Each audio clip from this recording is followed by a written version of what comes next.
아이 러버, 아이작 아시모브.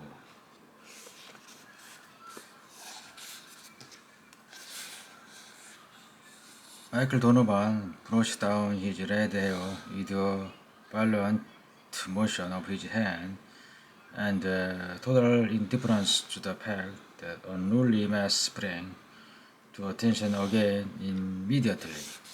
He said, "Call to turn now, Greg. They said the ship is finished. They don't know what it is, but it's finished. Let's go, Greg. Let's grab the control right now." Powell said wearily, "Cut it, Mike. There's a peculiar, override flavor to your humor at its freshest, and the confined atmosphere here isn't helping you." "Well, listen." Norman took another ineffectual swipe in his hair. "I'm not worried so much about our cast iron genius and his tin shell. There's the matter of my roast rib." And monotony. "There's nothing here but whiskers and figures, the wrong kind of figures. Why do they give us these jobs?" "Because," replied Powell gently, "we are no loss if they lose us. Okay? Relax. Doc Lanning's coming this way." Lanning was coming, had gray eyebrows as lavish as ever, his aged figure unbent as yet and full of life. He walked silently up the lamp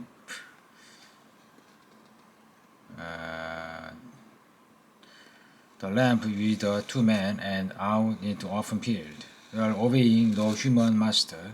Silent robots were building a ship. Wrong tense. Had built a ship. For Lanning said, the robot have stopped. Not one had removed today. It completed then, definitely, asked Powell. Now how can I tell?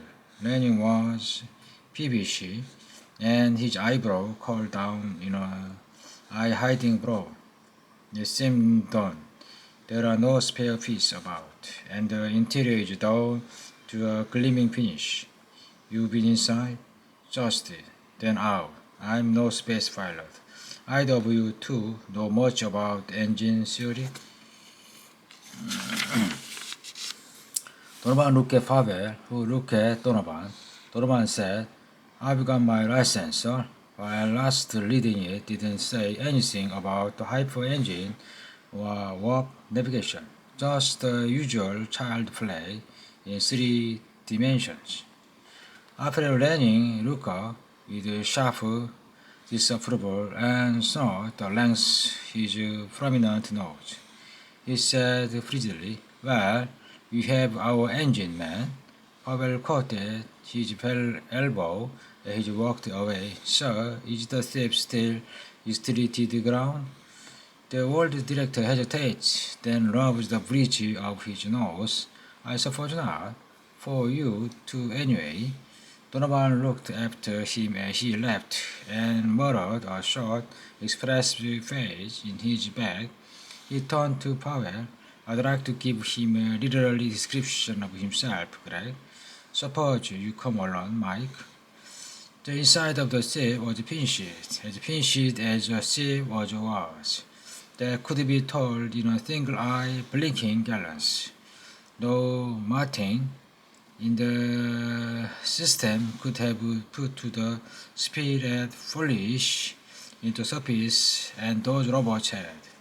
The walls were a gleaming silvery finish that retained no fingerprints.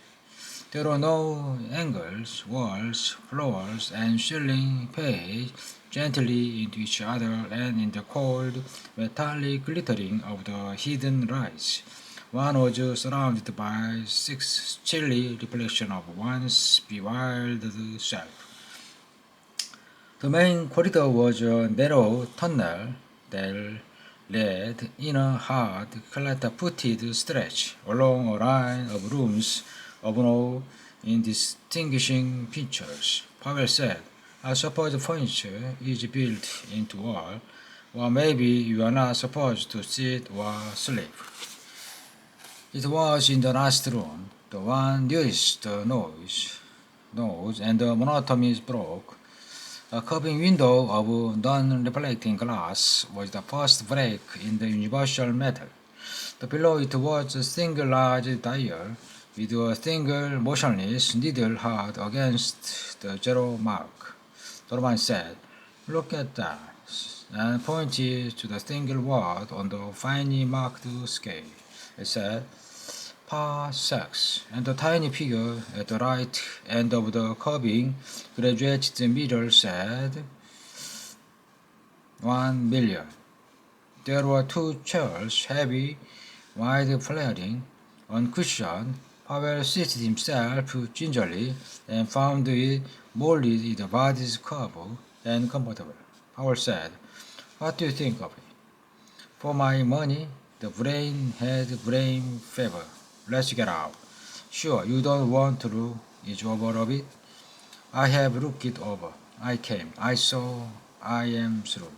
Donovan's red hair bristled into separate wires. "Greg, let's get out here. I quit my job 5 seconds ago, and it's a restricted area for non-personal."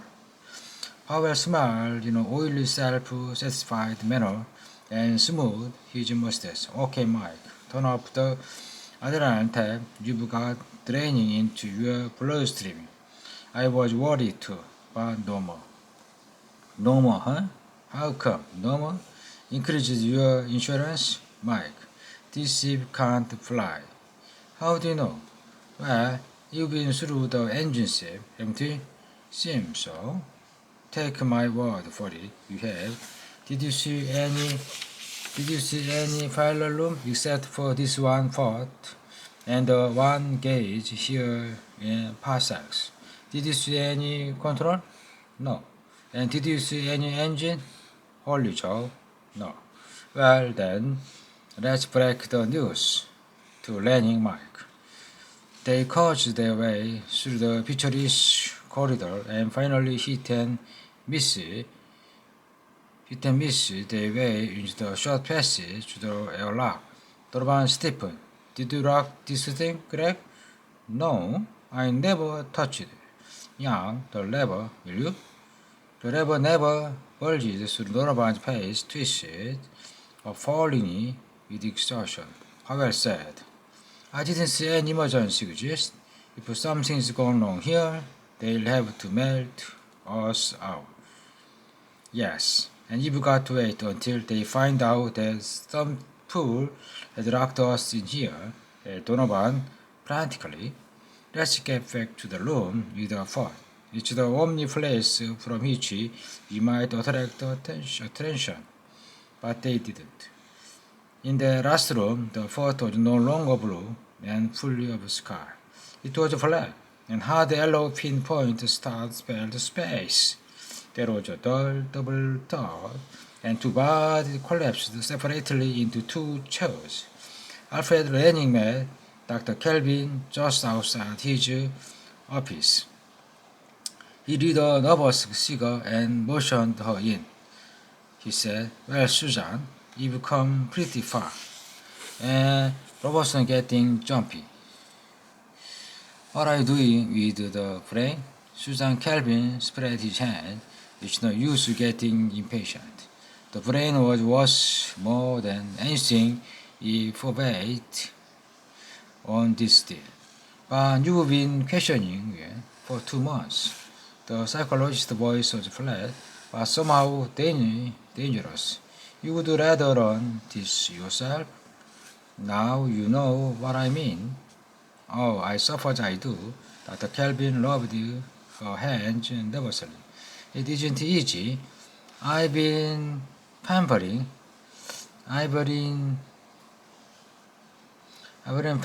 it and proving it gently, and I haven't gotten anywhere yet. Its reactions aren't normal. Its answers, they are queer somehow, but nothing I can put my finger on yet. And you see, until we know what's wrong, we must just tiptoe our way through. I can never tell first implication or remark will just push him over. And then, and then we'll have on our hands a completely useless brain. Do you want to face that? Well, you can't break the first row. I would have thought so, but you are not even sure of that? Lenin was profoundly shocked. Oh, I can't be sure of anything, Alfred. The alarm system raised its fearful clangor with a horrifying suddenness. Lenin clicked the communication with a almost paralytic spasm. The breathless was frozen. He said, Susan, you heard that? The ship's gone. I sent those two field men inside half an hour ago. You'll have to see the brain again.